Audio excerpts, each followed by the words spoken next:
No, this isn't happening! There's no reason for me to go on! What am I fighting for?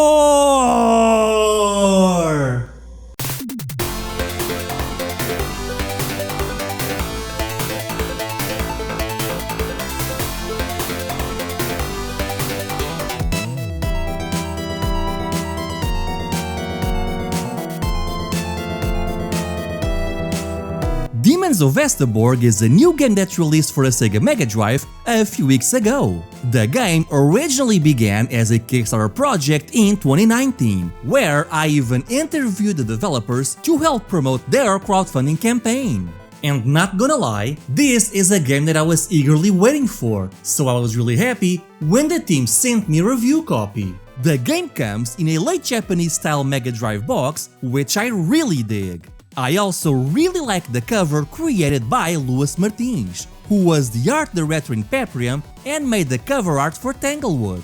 And I dig the spine as well, which has close-up shots of the various characters from the game, which once again mimics the Japanese cover art style for Mega Drive titles. On the back of the box we have some screenshots and the game's description. It's weird how the game states that it has some Metroidvania elements, which I guess I can kinda see it, but I don't really agree with this. More on that later. The game also has a reversible cover, so if you don't like the cover art or the Japanese style layout, you can change to a Western one. Though personally, I think the default one looks far better. Inside, we find the cartridge, a full-color manual printed on high-quality paper, and the Sprite sticker sheet. I gotta say, I think the Sprite sticker sheet is a neat idea. It's basically a cheap extra that looks good and will always fit in with whatever game you're making. Sometimes I see modern Mega Drive games shipping with extras that really don't make much sense, like Pogs or whatever. So if you're working on your own modern Sega Genesis title and want to add a neat but inexpensive little extra, consider doing something like this instead. The manual is pretty cool, giving you a nice introduction to the lore, though the game also does this by itself, while describing the gameplay and what each item does. The only issue I have is how inconsistent the characters look. I mean, let's take a look at the main character's mother, Maria. This is how she looks in the game's intro and the manual story segment. But now, here's her profile, which is found just a few pages down. I don't know, maybe it's just me, but they don't even look like the same person. Though I should point out that the game also suffers from this issue. This is how your main character looks once grown, but this is how his sprite looks. And this is how the art cover looks. Again, they kinda look like three different people. As for the cartridge, it looks like what we've come to expect from your typical modern Mega Drive cart. Visually, it fits in perfectly with the rest of your collection, as does the box. Whether you're looking at it from the spine or the front, the game would fool anyone into thinking that this was an official release. And although I don't have the tool to open the cartridge, there are some images floating around the internet of the PCB, and not gonna lie, it looks really cool. So with all of this said, this seems to be like a top-notch packaging, right?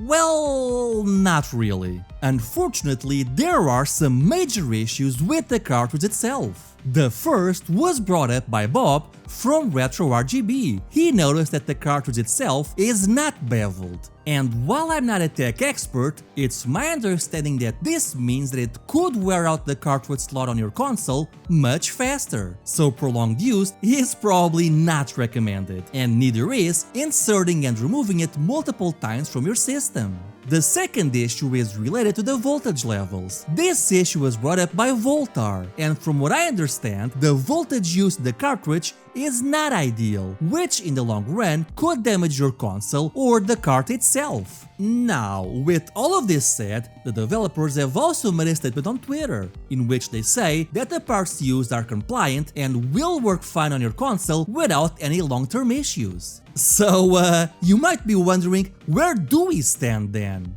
Look, I'm not a tech expert. Just be aware that the game may or may not damage your system. Now, if you don't care about that, or if you just want the game to hang on the shelf, that's fine.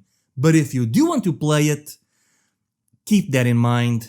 Overall, I do think that this is a really great packaging, but unfortunately, the cartridge issues kind of brings the whole thing down. I played the game on my modded Mega Drive and yeah, nothing happened, but it's never a good feeling when you play a game and you're unsure if you're causing long-lasting damage to your game or system.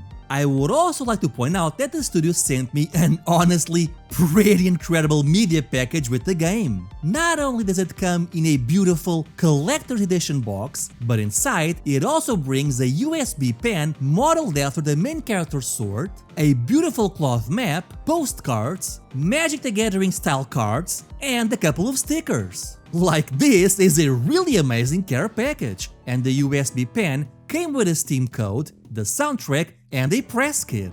Now, I actually went ahead and asked developers if they're planning on selling this as a collector's edition, which they responded that they had not thought about it, but that they also really liked the idea, so that they might do it someday in the future. And I gotta say, I really hope they do, because once you take all of this into account, and if the cartridge issues are fixed, then I can say, without a doubt, that this is the best packaging I've ever seen in a modern Mega Drive game. I honestly think that this is an incredible packaging, and the best part, it does not fall over the slightest hint of movement.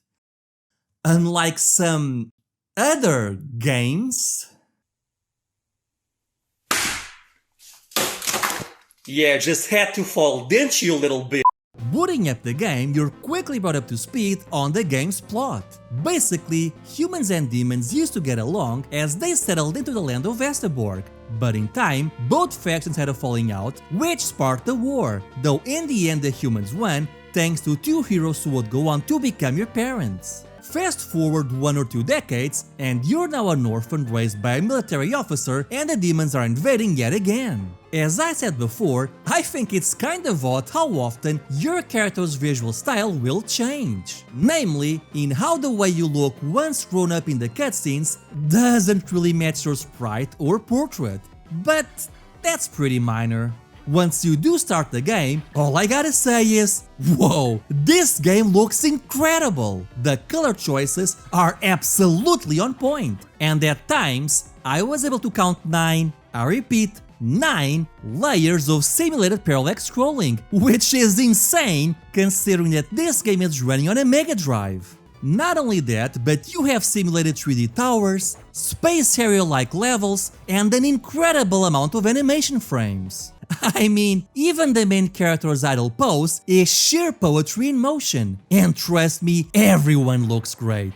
You, the NPCs, your enemies, the bosses, and I don't just mean the frame count, they also look good from an artistic standpoint. And not only that, but you also have some shadow highlight tricks, so you know that most likely the game will go above the 64 color limitation in some areas. This game is simply beautiful to look at, and the developers were clearly flexing their Genesis programming knowledge. For the most part anyway. One thing I did notice is that the inside areas never looked nearly as good as the outside sections. For example, whenever you're outside, there's all these layers of parallax scrolling and interesting things to look at. But whenever you're inside a building, suddenly everything becomes a lot more basic. Take for example the farms, which look gorgeous. But then, right after that, you enter the mill and it looks okay, I guess. Suddenly, there's only 2 layers of parallax scrolling and a simple background which only features 2 animation frames. And to be fair, it doesn't look bad. It still looks better than a lot of official Sega Genesis games which didn't even manage to do that.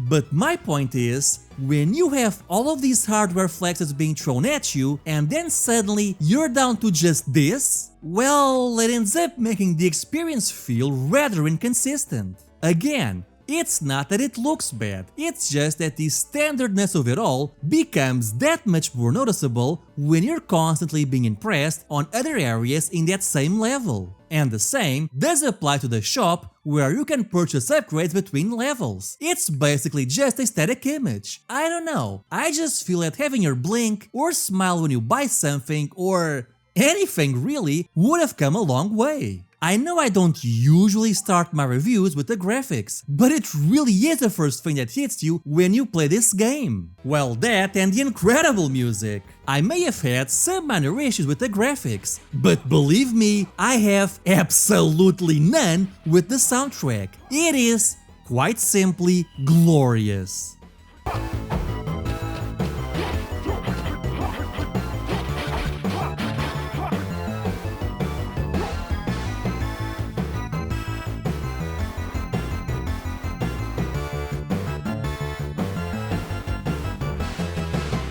So yeah, I have some nitpicks here and there, but as far as presentation goes, make no mistake, this is one of the best looking and best sounding Sega Genesis games ever made, past or present. But as we all know, what truly matters is the gameplay, and the gameplay is good, but a bit hit or miss.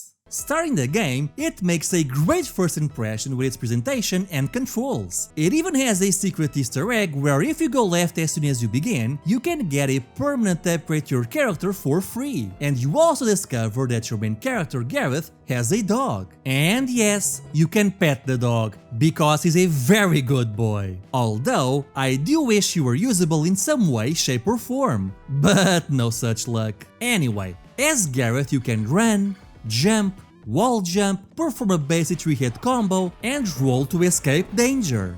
The one thing I noticed that bothered me is that your enemies never get stun locked. So this means that even as you're hitting them, they'll still keep winding up their attacks. And as a result, they'll manage to get a couple of cheap hits at you.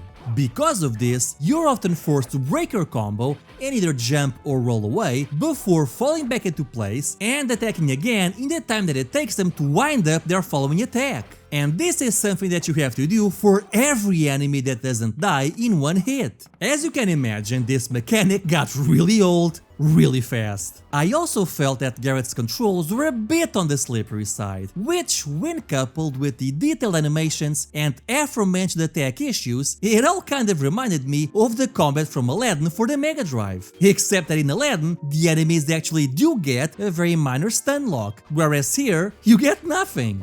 Throughout your adventure, you'll also collect magical abilities to aid you in your quest. Often these come when you help Uther, a long-dead spirit with amnesia. And I really enjoy these abilities. They can be simple things like a projectile attack, or some timing-based abilities like a defensive mode that reflects projectiles against your foes, or platform-centric like this one that lets you walk on air, or some really creative ones which let you take control of your enemies. Using these will spend mana, but the good news is that your mana will recharge by itself in a matter of seconds. But the issue is that the game is divided by levels, and you only get to use each ability in their specific level. So for example, in level 1 you get this useful magical blast, but when I got to level 2 and tried to use it, it was gone, and you never get to see it again. And the same goes for all abilities. Honestly, I don't get this. You have these brilliantly creative moves, and you barely get to use them. I mean, yeah, it's cool the stuff you get to do with the reflection spell or the possession spell, but how come that this is the only time you get to use them? Why couldn't I just access my abilities through a menu and use them whenever I want? I mean, all this does is give you the solution to which puzzle you find ahead of time, because you'll know it will somehow be tied to the ability that you unlocked for that level. And if you happen to really enjoy an ability, well, tough luck, cause you'll never use it again. Wouldn't it make more sense to spread these challenges across every level? Imagine if you could combine abilities, like for example, maybe you would have to walk on air to get in range of an enemy that you need to possess. How cool would that be? But as it is now, while these abilities are creative and interesting, they just feel underexplored. The same goes for the inventory and shop at the end of a level. I would often pick up keys, crowns, or other items, and I'd have no idea what they are. They would often appear on the inventory but without an accompanying description to let the player know what they are. So as a result, I would often have to reference the manual.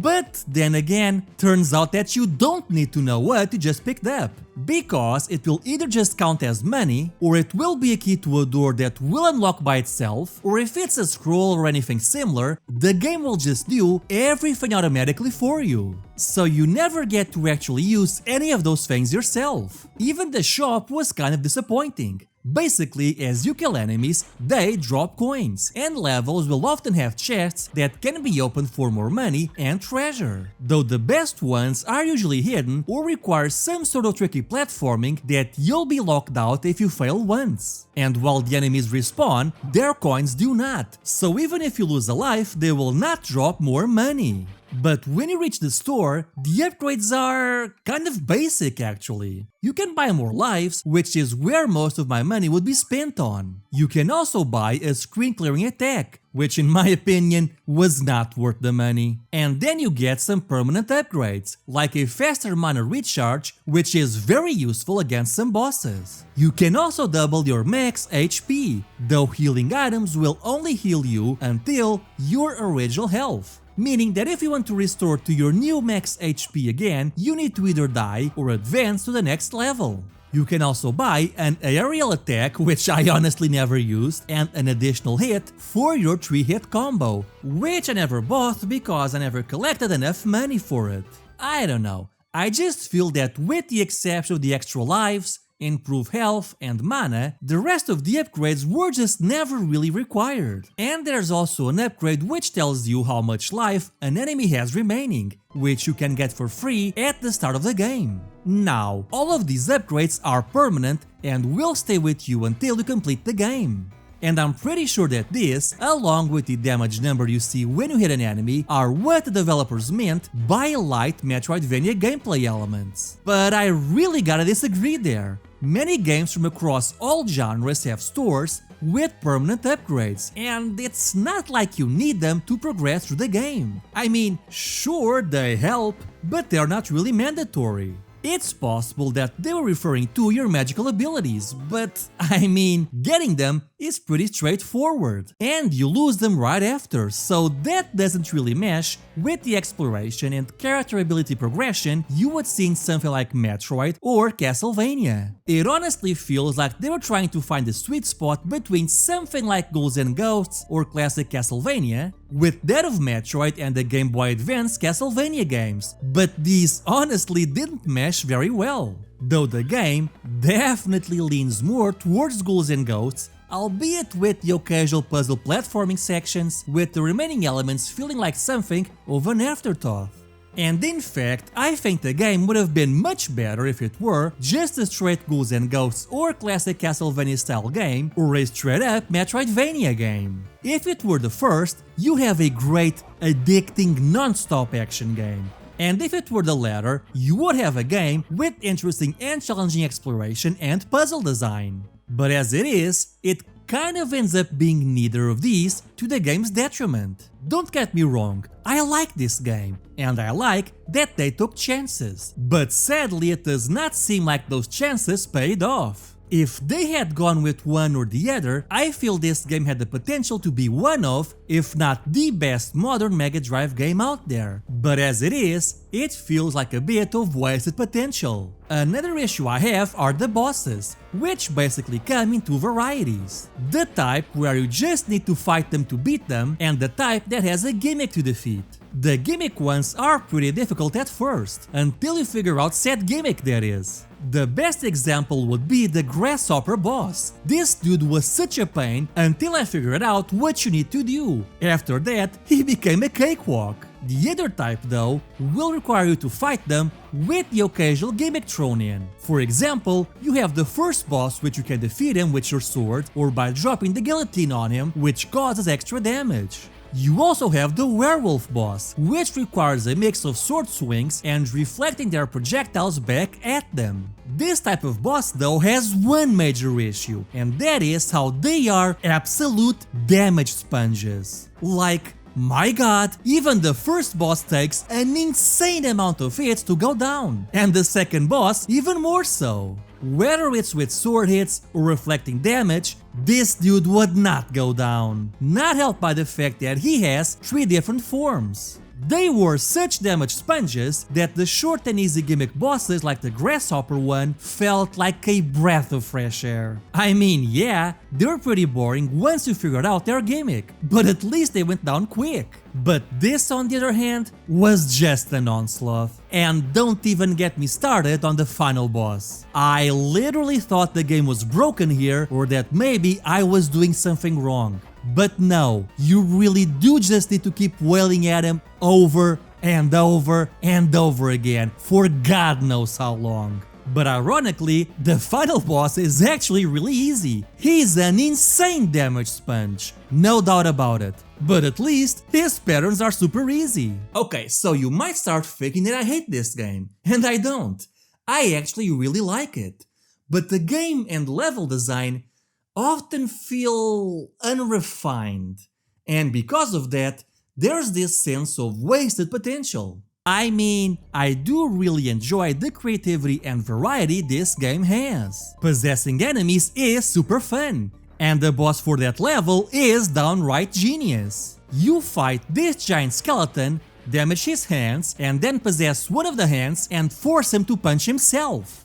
That is honestly genius. Or how about this Space Harrier-like stage, which brings some much needed variety to the game. And you also have some segments where you take control of different characters, which is really cool. Simply put, this game has an amazing creativity, but unfortunately I feel the execution wasn't quite up to par. I mean, it wasn't bad or anything, but it was a little rough around the edges. But then again, it does seem like the game went through a few changes between conception and finalized form. For example, if we check out the Kickstarter, it seems that at one point a dagger was going to be used as a sub-weapon, which never made it into the final game. On the Kickstarter and interview I had with the developers, they also mentioned that they plan to have multiple playable characters. But in the end, with the exception of some short sections, you only ever end up playing as Gareth. It could be that I missed a secret, or maybe I need to finish the game on the highest difficulty setting. But I did finish the game on normal and even played the secret nightmare level, and I did not unlock any extra playable characters. Although I will say, the nightmare stage has a jump scare that makes you think the game crashed. That was pretty damn cool. Now, if you want to buy Demons of Asteborg, you can get it on Steam or Switch. And in case you're wondering, yes, this is exactly the same game as the Mega Drive version, right down to the graphical glitches and limitations. Like this part where some weird dots appeared on my screen in both versions, as well as the ground disappearing when you pause the game. Alternatively, you can order a physical copy of the game through the game's website, demonsofasteborg.com. So, do I recommend the game? Yes! Demons of Asteborg is a great looking and beautifully sounding Sega Genesis or Mega Drive game. And it will be a spectacle no matter what system you play it on. And the game also has a multitude of brilliant ideas that, while not fully realized, do make for an enjoyable experience. Make no mistake, this is a good Mega Drive game, and better than a lot of official titles out there. It's a little held back in some regards, but if you do end up getting it, it will make a great addition to either your Sega Genesis collection or your Steam and Switch downloadable titles. And I, for one, am really looking forward to a sequel which manages to iron out the kinks, as I believe the potential for an all-time classic is there. It just needs a bit of a tighter execution. Hey everyone, thank you for watching Stika's Retro Corner. If you enjoyed this video, be sure to like, comment, subscribe, hit that notification bell, and share this video. All that fun social media stuff. And you can also support me on Patreon. It may not seem like it, but even $1 is a really big help in keeping this channel going. I also want to thank my newest Patreon supporter, Headless Koala. Anyway, I hope you have a great day. Bye!